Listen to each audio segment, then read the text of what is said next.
Welcome back to another explainer. Okay, today we have a wildly fascinating story that literally sits right at the intersection of Hollywood glamour, high-stakes tech, and billions of dollars. Imagine a major studio producing a finished, star-studded movie that tests absolutely phenomenally with audiences, only to suddenly, poof, bury it entirely. Well, that's exactly what Amazon MGM Studios just did with a highly anticipated film about OpenAI CEO Sam Altman.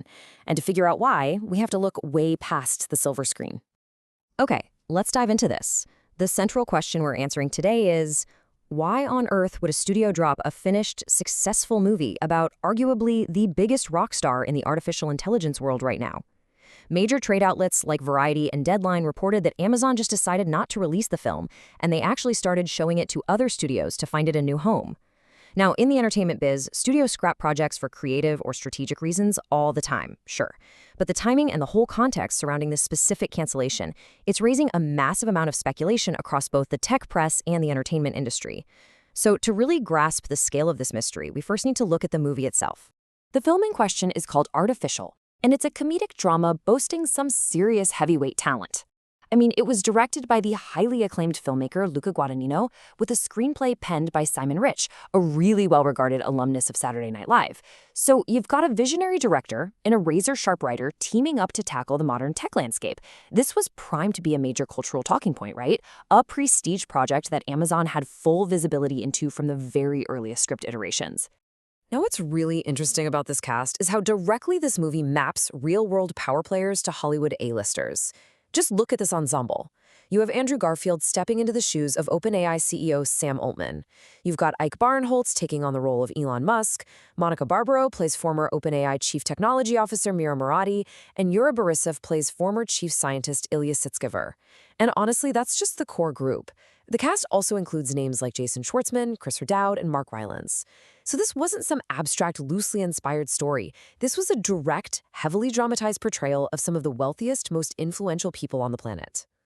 And Amazon backed that specific vision with some serious capital. The reported budget for Artificial was a staggering $40 million. I really want you to keep that number in mind. We're not talking about a small indie experiment here or some low-budget passion project that a studio could just quietly sweep under the rug without feeling the sting. $40 million is a heavy financial blow. For a massive studio like Amazon to just walk away from a finished $40 million asset that was testing well with audiences, well, the perceived cost of releasing the film must have heavily outweighed the potential box office returns. So what exactly was the movie about that made it so radioactive? Well, Artificial actually covers those deeply chaotic 5 days in November 2023 that basically stopped the tech world in its tracks. If you recall, on day one, OpenAI's board abruptly fired Sam Altman, stating he hadn't been consistently candid in his communications. Wild, right? By day two, Microsoft swoops in and immediately offers Altman a job. By day three, a staggering 770 OpenAI employees threatened to resign entirely if Altman wasn't brought back. And then finally, by day five, Altman is dramatically reinstated as CEO. It's literally a corporate roller coaster that practically wrote itself as a movie script. But here is exactly where the creative execution seems to have hit a major nerve. According to insiders who actually saw the nearly finished film, the portrayal of these tech titans isn't exactly flattering. Reports indicate that the characters of Sam Altman and Elon Musk are actually the least sympathetic in the entire movie. They are the characters audiences would reportedly like the least. On top of that, the finished film's tone apparently grew considerably darker than Amazon expected when they first greenlit the project. It wasn't just a lighthearted romp. It became a dark, potentially biting look at the people controlling the entire future of artificial intelligence. And this brings us to the real crux of this explainer. We really have to ask ourselves, was this simply a case of creative differences? Did Amazon just get cold feet over a slightly darker tone? Or are we looking at a completely unprecedented corporate conflict of interest? To answer that, we need to transition away from the Hollywood drama and follow the money. We need to look at exactly what the parent company, Amazon, was doing with OpenAI in the real world while this movie was quietly sitting in post-production.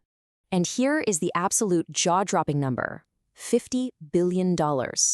Literally just 4 months before Amazon MGM Studios made the sudden decision to drop Artificial, Amazon committed $50 billion to OpenAI.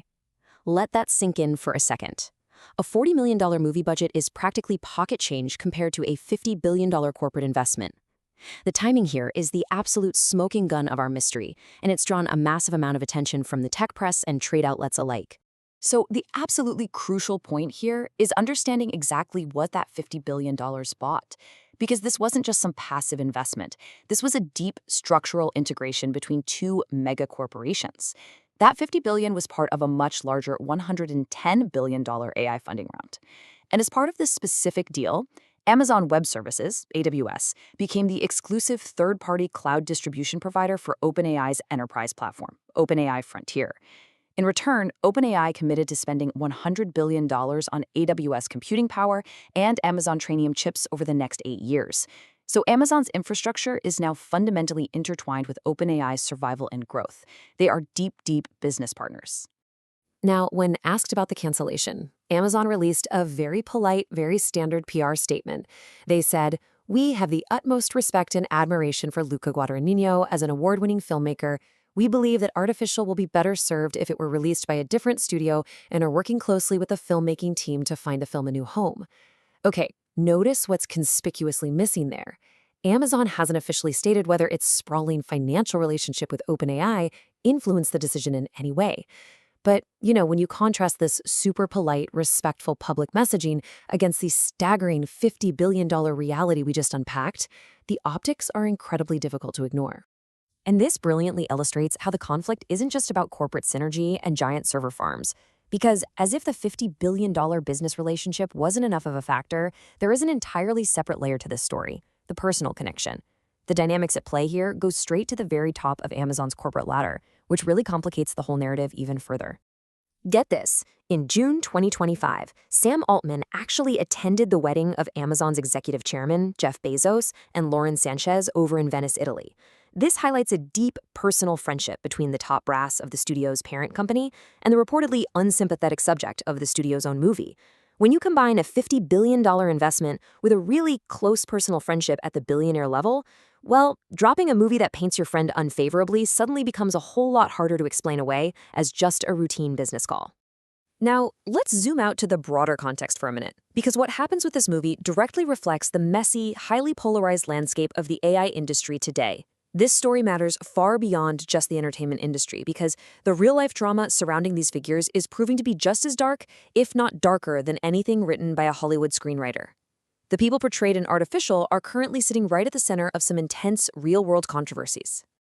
Objectively speaking, Sam Altman has become an increasingly polarizing figure in public life. The backlash against AI leadership has actually taken some severe real-world turns. For instance, earlier this year, a man was genuinely charged with attempted murder after throwing a Molotov cocktail at Altman's San Francisco home, alongside making threats to burn down OpenAI's headquarters. It is intense, and over on the corporate side, the internal dynamics dramatized in the movie have completely spilled out into the open during the $150 billion Musk versus Altman trial over OpenAI's conversion from a nonprofit to a for-profit structure. Elon Musk, who co-founded OpenAI and left back in 2018, remains one of Altman's absolute most vocal critics. The entire environment surrounding these figures is highly, highly volatile right now. Which brings us to our final thought. The shelving of Artificial is, as one outlet perfectly noted, thematically consistent. Think about it. A movie about the messy politics of the AI industry just lost its distributor to the messy politics of the AI industry. As giant tech companies continue to consolidate their power, aggressively invest in each other, and simultaneously own the very studios that produce our media, we're left with a really vital question. Can art truly exist independent of the trillion-dollar companies that fund it? When the subject of a film is also the studio's $50 billion partner, whose truth actually makes it to the screen? It's definitely something to carefully consider the next time you press play. Thanks so much for joining me on this explainer, and I'll catch you in the next one.